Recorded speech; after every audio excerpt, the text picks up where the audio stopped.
आपका स्वागत है हमारे चैनल जी व्रत पर्व त्योहार में।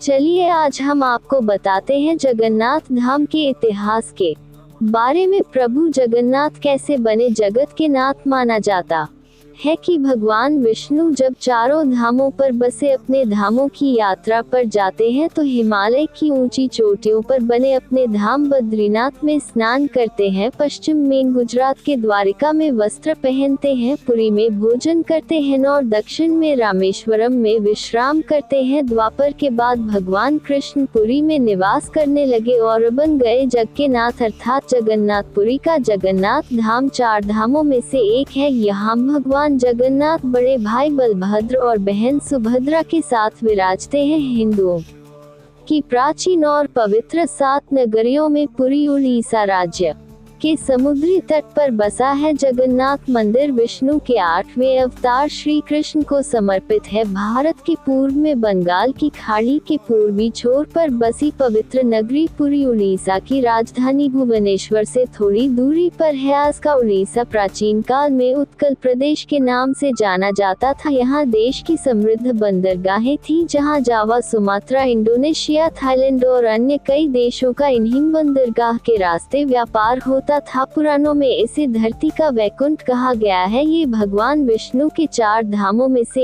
एक है। इसे श्री क्षेत्र, श्री पुरुषोत्तम क्षेत्र, शाक क्षेत्र, नीलाचल, नीलगिरी और श्री जगन्नाथपुरी भी कहते हैं। यहाँ लक्ष्मीपति विष्णु ने तरह तरह की लीलाएं की थी। ब्रह्मा और स्कंद पुराण के अनुसार यहाँ भगवान विष्णु पुरुषोत्तम नीलमाधव के रूप में अवतरित हुए और सबर जनजाति के परम पूज्य देवता बन गए। सबर जनजाति के देवता होने के कारण यहाँ भगवान जगन्नाथ का रूप कबीलाए देवताओं की तरह है। पहले कबीले के लोग अपने देवताओं की मूर्तियों को काष्ठ से बनाते थे। जगन्नाथ मंदिर में सबर जनजाति के पुजारियों के अलावा ब्राह्मण पुजारी भी है। ज्येष्ठ पूर्णिमा से आषाढ़ पूर्णिमा तक सबर जाति के दैतापति जगन्नाथ जी की सारी रीतियां करते हैं। पुराण के अनुसार नीलगिरी में पुरुषोत्तम हरि की पूजा की जाती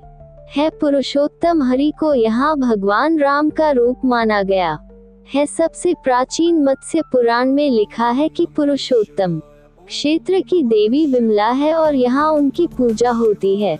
रामायण के उत्तराखंड के अनुसार भगवान राम ने रावण के भाई विभीषण को अपने इक्ष्वाकु वंश के कुल देवता भगवान जगन्नाथ की आराधना करने को कहा। आज भी पुरी के श्री मंदिर में विभीषण वंदापना की परंपरा कायम है। स्कंद पुराण में पुरी धाम का भौगोलिक वर्णन मिलता है। स्कंद पुराण के अनुसार पुरी एक दक्षिणवर्ती शंख की तरह है और यह 5 कोस यानी 16 किलोमीटर क्षेत्र में फैला है। माना जाता है कि इसका लगभग 2 कोस क्षेत्र बंगाल की खाड़ी में डूब चुका है। इसका उदर है समुद्र की सुनहरी रेत जिसे महोदधि का पवित्र जल धोता रहता है। सिर वाला क्षेत्र पश्चिम दिशा में है जिसकी रक्षा महादेव करते हैं। शंख के दूसरे घेरे में शिव का दूसरा रूप ब्रह्म कपाल मोचन विराजमान है। माना जाता है कि भगवान ब्रह्मा का एक सिर महादेव की हथेली से चिपक गया था और वह यहीं आकर गिरा था। तभी से यहाँ पर महादेव की ब्रह्म रूप में पूजा करते हैं। शंख के तीसरे वृत्त में माँ विमला और नाभि स्थल में भगवान जगन्नाथ रथ सिंहासन पर विराजमान है। मंदिर का इतिहास। इस मंदिर का सबसे पहला प्रमाण महाभारत के वन पर्व में मिलता है। कहा जाता है कि सबसे पहले सबर आदिवासी विश्ववसु ने नीलमाधव के रूप में इनकी पूजा की थी। आज भी पुरी के मंदिरों में कई सेवक हैं जिन्हें दैतापति के नाम से जाना जाता है। राजा इंद्रद्युम्न ने बनवाया था यहाँ मंदिर। राजा इंद्रद्युम्न मालवा का राजा था जिनके पिता का नाम भारत और माता सुमति था। राजा इंद्रद्युम्न को सपने में हुए थे जगन्नाथ के दर्शन। कई ग्रंथों में राजा इंद्रद्युम्न और उनके यज्ञ के बारे में विस्तार से लिखा है। उन्होंने यहाँ कई विशाल यज्ञ किए और एक सरोवर बनवाया। एक रात भगवान विष्णु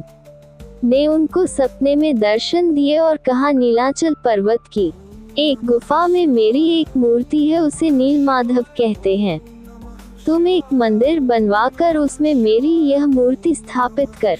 दो राजा ने अपने सेवकों को नीलाचल पर्वत की खोज में भेजा। उसमें से एक था ब्राह्मण विद्यापति। विद्यापति ने सुन रखा था कि सबर कबीले के लोग नीलमाधव की पूजा करते हैं और उन्होंने अपने देवता की इस मूर्ति को नीलाचल पर्वत की गुफा में छुपा रखा है। वह ये भी जानता था कि सबर कबीले का मुखिया विश्ववसु नीलमाधव का उपासक है और उसने मूर्ति को गुफा में छुपा रखा है। चतुर विद्यापति ने मुखिया की बेटी से विवाह कर लिया। आखिर में वह अपनी पत्नी के जरिए नीलमाधव की गुफा तक पहुंचने में सफल हो गया। उसने मूर्ति चुरा ली और राजा को लाकर दे दी। विश्ववसु अपने आराध्य देव की मूर्ति चोरी होने से बहुत दुखी हुआ। अपने भक्त के दुख से भगवान भी दुखी हो गए। भगवान गुफा में लौट गए, लेकिन साथ ही राज इंद्रद्युम्न से वादा किया कि वो एक दिन उनके पास जरूर लौटेंगे, बशर्ते कि वो एक दिन उनके लिए विशाल मंदिर बनवा दे।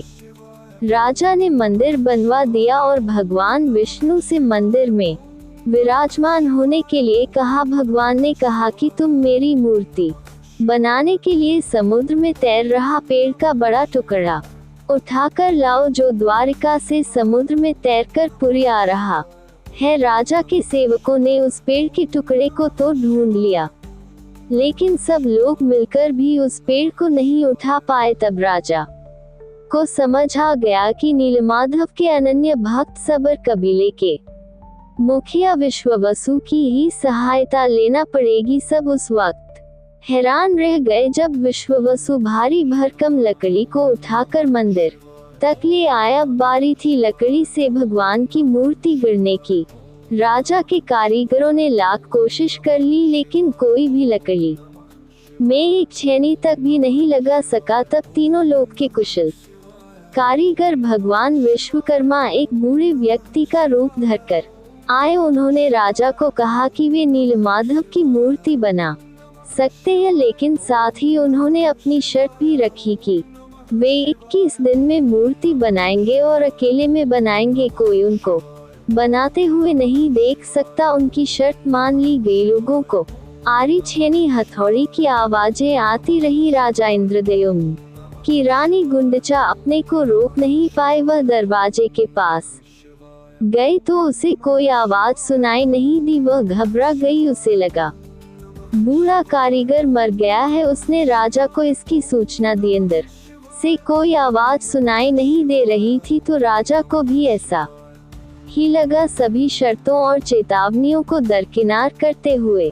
राजा ने कमरे का दरवाजा खोलने का आदेश दिया। जैसे ही कमरा खोला गया तो बूढ़ा व्यक्ति गायब था और उसमें 3 अधूरी मूर्तियां मिली भगवान नीलमाधव और उनके भाई के छोटे छोटे हाथ बने थे, लेकिन उनकी टांगें नहीं, जबकि सुभद्रा के हाथ पांव बनाए ही नहीं गए थे। राजा ने इसे भगवान की इच्छा मानकर इन्हीं अधूरी मूर्तियों को स्थापित कर दिया। तब से लेकर आज तक तीनों भाई बहन इसी रूप में विद्यमान हैं। वर्तमान में जो मंदिर है वह 7वीं सदी में बनवाया था। हालांकि इस मंदिर का निर्माण ईसा पूर्व 2 में भी हुआ था। यहाँ स्थित मंदिर 3 बार टूट चुका है। 1174 ईस्वी में ओडिशा शासक अनंग भीमदेव ने इसका जीर्णोद्धार करवाया था। मुख्य मंदिर के आसपास लगभग 30 छोटे बड़े मंदिर स्थापित हैं। हमारे चैनल को लाइक करें, सब्सक्राइब करें और कमेंट करना न भूलें। ओम नमः भगवते वासुदेवाय नमः।